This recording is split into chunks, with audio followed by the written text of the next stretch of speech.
वैदिक काल, भारतीय इतिहास का एक ऐसा टॉपिक जिससे संबंधित एक न एक प्रश्न आपकी परीक्षा में जरूर आता ही आता है। तो देखिए, शुरुआत करते हैं वैदिक काल की। तो देखिए, इसमें एक शब्द आता है आर्य शब्द। ठीक है, आर्य शब्द, इसका अर्थ क्या होता है? इसका अर्थ होता है श्रेष्ठ या उत्तम। क्या होता है? श्रेष्ठ या उत्तम। यदि आपकी परीक्षा में आ जाए कि आर्य शब्द का क्या अर्थ है, तो आपका जवाब होगा श्रेष्ठ या फिर उत्तम या फिर उच्च। तो देखिए, आर्य शब्द का जो ऋग्वेद में 33 बार उल्लेख हुआ है। कितनी बार हुआ है? 33 बार उल्लेख हुआ है। किसमें? ऋग्वेद में।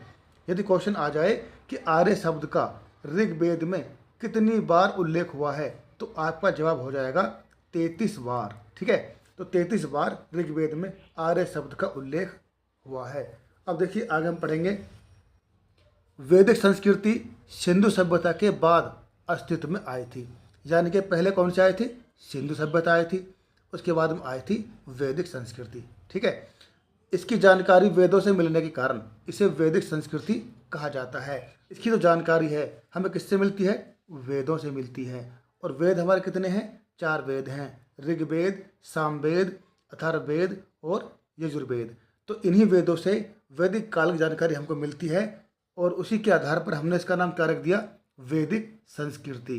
ठीक है, तो आपको ये याद होना चाहिए। चलिए आगे देखते हैं। तो देखिए, अब देखेंगे हम सिंधु सभ्यता और वैदिक सभ्यता में अंतर। कभी कभी क्या होता है कि परीक्षा में क्वेश्चन आता है और हम उसमें कंफ्यूज हो जाते हैं।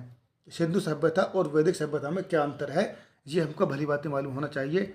ठीक है, तभी हम अच्छा स्कोर हम कर सकते हैं अपनी परीक्षा में। तो देखिए, पहले हम देखेंगे, इधर वैदिक सभ्यता है और यहाँ पर हड़प्पा सभ्यता है। ठीक है, तो देखिए, दोनों का अंतर हमें ध्यान से पढ़ना है, ध्यान से समझना है। तो देखिए भाई, जो वैदिक सभ्यता है वो कैसी थी? वो ग्रामीण सभ्यता थी। ठीक है, वैदिक सभ्यता कैसी थी? एक ग्रामीण सभ्यता थी, जबकि हड़प्पा सभ्यता शहरी सभ्यता थी। ठीक है, ये आपको ध्यान रखना है। जो हड़प्पा सभ्यता थी वो पहले अस्तित्व में आई थी और वैदिक सभ्यता बाद में अस्तित्व में आई थी। लेकिन हड़प्पा सभ्यता शहरी सभ्यता थी और वैदिक सभ्यता ग्रामीण सभ्यता थी। ये आपको याद रखना है। अब देखिए, जो इनके आवास थे, जो वैदिक सभ्यता में जो आवास, जो रहने के घर बने हुए थे, वो बांस और घास के बने हुए थे। किसके थे? बांस और घास के इनके आवास थे वैदिक सभ्यता में। जबकि हड़प्पा सभ्यता में पक्की ईंटों के घर बने हुए थे। ठीक है, तो देखिए, कौन आगे था? हड़प्पा सभ्यता आगे थी, जबकि वैदिक सभ्यता बाद में आई थी। इसको आगे होना चाहिए था। अब देखिए, नंबर 3, घोड़े का ज्ञान था। जो वैदिक सभ्यता में घोड़े का ज्ञान था, जबकि हड़प्पा सभ्यता में घोड़े से अनभिज्ञ थे। हालांकि कुछ स्थानों से हड़प्पा सभ्यता में घोड़े की हड्डियों के साक्ष्य मिले हैं, जैसे कि सूत का गेंडोर। ठीक है, लेकिन ये बिल्कुल अनभिज्ञ थे, ऐसा माना जाता है कि घोड़े की जानकारी इनको नहीं थी। अब देखिए, नंबर 4, देवताओं की प्रधानता थी। ठीक है, यानी कि जो वैदिक सभ्यता के लोग थे वो देवताओं को पूजते थे, जबकि हड़प्पा सभ्यता में देवी की प्रधानता थी। ये देवी की उपासना करते थे। ठीक है, हड़प्पावासी देवी की उपासना करते थे और सिंधुवासी नहीं, जो हड़प्पावासी थे वो देवी की उपासना करते थे, और जो वैदिक सभ्यता थी उसमें देवताओं की प्रधानता थी। अब देखिए, नंबर 5, राजतंत्रात्मक व्यवस्था थी। ठीक है, जबकि हड़प्पा सभ्यता में कैसी थी? गणतंत्रात्मक। तो देखिए, राजतंत्रात्मक किसमें थी? वैदिक सभ्यता में थी। इसमें क्या था कि एक राजा बन गया, फिर उसका बड़ा राजा बन गया। जबकि हड़प्पा सभ्यता में ऐसा नहीं था, वो गणतंत्रात्मक थी। इसमें प्रजा अपना राजा खुद चुनती थी।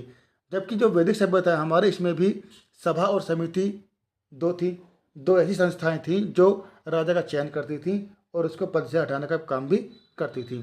अब देखिए, नंबर 6, छठा अंतर क्या है इनमें? युद्ध के साक्ष्य मिलते हैं। किससे? वैदिक सभ्यता से। जो वैदिक सभ्यता थी उससे हमें युद्ध के साक्ष्य मिलते हैं, जबकि हड़प्पा सभ्यता में युद्ध का ज्ञान नहीं था। अभी तक कोई भी ऐसा साक्ष्य सामने नहीं आया है जिससे ये कहा जाए कि हड़प्पा सभ्यता युद्ध से संबंधित थी या युद्ध भी क्या करती थी। ठीक है, तो आगे देखेंगे हम, परिवार कैसा था।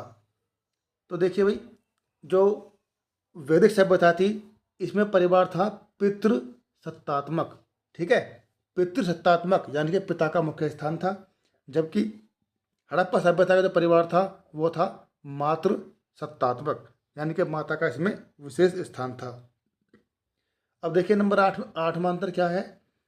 संयुक्त परिवार था वैदिक सभ्यता में, जबकि हड़प्पा सभ्यता में एकल परिवार था, ठीक है। एकल परिवार किसमें था, हड़प्पा में, और जबकि संयुक्त परिवार था वैदिक सभ्यता में। अब देखिए इनकी जो अर्थव्यवस्था थी दोनों की, उनकी बात करेंगे हम। तो देखिए जो हड़प्पा वासी थे, पहले बात करेंगे वैदिक काल की। तो वैदिक काल में अर्थव्यवस्था कृषि पर आधारित थी, ठीक है। वैदिक काल में जो अर्थव्यवस्था थी वो पूर्ण रूप से कृषि पर आधारित थी, और जबकि जो तुम्हारी ये हड़प्पा सभ्यता थी वो कैसी थी, वो उद्योग पर आधारित थी, ठीक है। हड़प्पा सभ्यता जो थी वो उद्योग पर आधारित थी। अब बात करेंगे हम पूजा पद्धति के बारे में। तो देखिए वैदिक काल में जो पूजा पद्धति थी वो योग पर आधारित थी। किस पर आधारित थी, योग पर आधारित थी। जबकि हड़प्पा जो थी, हड़प्पा की जो पूजा पद्धति थी वो मूर्ति पूजा थी। कैसी थी, मूर्ति पूजा थी। अभी क्वेश्चन आया था परीक्षा में किसी में कि मूर्ति पूजा की शुरुआत कब से हुई, तो आपका जवाब होना चाहिए था हड़प्पा सभ्यता से ही मूर्ति पूजा की शुरुआत हुई थी। अब देखिए वैदिक काल का जो पवित्र पशु था वो क्या था, वो थी गाय। तो देखिए गाय को लेकर के वैदिक काल में काफ़ी युद्ध हुए हैं, ठीक है। तो पवित्र पशु उनका गाय था। शादी में भी गाय देने की प्रथा थी दहेज के रूप में। और यहाँ देखिए जो हमारा वैदिक का उसमें हड़प्पा सभ्यता थी, हड़प्पा सभ्यता का जो प्रिय पशु था, पवित्र पशु था, वो था बैल। कौन सा था, बैल, ठीक है। तो वैदिक काल का जो पवित्र पशु था वो थी गाय, जबकि हड़प्पा सभ्यता का जो पवित्र पशु था वो था बैल, ठीक है। अब बात हम करेंगे वर्ण व्यवस्था के बारे में। तो देखिए भाई वैदिक काल में वर्ण व्यवस्था पाई जाती है। तो ऋग्वेद के पुरुष सूक्त में, ठीक है, ऋग्वेद के पुरुष सूक्त में वर्ण व्यवस्था का वर्णन किया गया है, जिसमें बताया जाता है, जिसमें चारों वर्णों का वर्णन किया गया है। कौन कौन से थे हैं, ब्राह्मण, क्षत्रिय, वैश्य और शूद्र, ठीक है, इनके बारे में जानकारी मिलती है। जबकि हड़प्पा सभ्यता से मालूम होता है कि वर्ण व्यवस्था नहीं थी, साक्ष्य को ऐसा मिला ही नहीं है। तो क्या माना गया है, तो इसमें माना गया है कि वर्ण व्यवस्था नहीं पाई जाती है। अब देखेंगे हम इनका प्रिय, ठीक है, सुनो, इसमें नंबर 13 देखेंगे। नंबर 13 पशु मांस प्रिय होता था। वैदिक काल में पशु मांस प्रिय होता था, ठीक है। उसके बाद देखिए हड़प्पा सभ्यता में मछलियों का मांस प्रिय था, ठीक है। नंबर 14 की बात करेंगे हम। इंद्र की पूजा होती थी वैदिक काल में, जबकि हड़प्पा सभ्यता में मातृ देवी की पूजा होती थी, ठीक है। तो दोस्तों ये थे कुछ मुख्य अंतर हड़प्पा सभ्यता और वैदिक काल में, ये आपको बिल्कुल मालूम होने चाहिए। तो दोस्तों जैसे कि आप देख रहे हैं मास्टर BSR, ये आपका अपना चैनल है।